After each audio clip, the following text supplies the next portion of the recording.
na hindi ako ang problema. Correct. Dahil Kita po namin lahat yun. Dahil bakit nga ba ako nagiging problema? Dahil Yes, can I ask you? My name is Herminio Harry L. Roque Jr. I'm a member of the List Council of this court.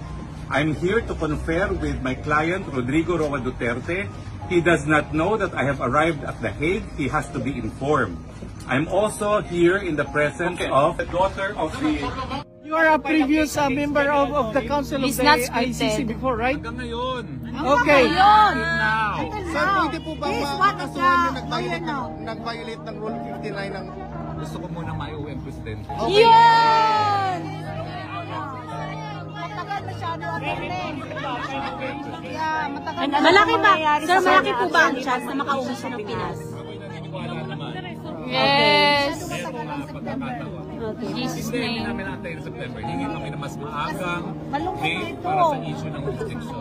Attorney, what if Kailangan kayo. Wala. Attorney, kung may uwi siya sa Pinas, ano pong mangyayari sa kanya? I-detain po ba siya sa Pinas? Plano namin uwi siya at wala na siyang kaso. Yes. That's what we are. ang dami na po naglabasan dun sa atin sa kalsada. Anong masasabi niyo sa kanila? Ay, pagpatuloy nila. May pagpatuloy. Go! Loobin, karapatan niyo yan! Sir, I came from Davao. Ngayon, may mga pulis na nakasurrounded doon sa bahay ng mayor namin. So, anong say mo doon, sir? Hindi pa ba sapat ang ginawa nila? Kinidnap nila yung tao at pinakulong dito sa Hague? Yeah. Ano ang gusto nilang gawin? Si Diwata! Gusto pa ba nila na pulbusin talaga ang lahat ng Duterte? gusto kong magbigay ng mensahe sa lahat ng ating mga kababayan kahapon, nung isang araw, ngayon, na patuloy na nagpapakita ng kanilang suporta sa ating dating Pangulo. Nakikita po natin yung kanilang mga peace runs tungkol sa Pilipinas at sa iba't ibang lugar sa mundo.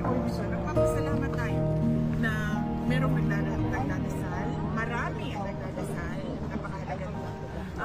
Pangalawa, nagpapakita ng susuta at nagpapakita ng suporta at nagpapahayag ng kanilang nararamdaman. Of course. Huwag natin kalimutan na ang problema ng bayan ay hindi ang mga Duterte. Correct. Tama po. Ang problema ng bayan, kayong lahat nandito kayo, nakikipagsapalaran kayo sa ibang bansa dahil walang oportunidad doon sa ating bansa. Patuloy ang kahirapan, Check. patuloy ang kagutuman, patuloy na walang nangyayaring kaunlaran.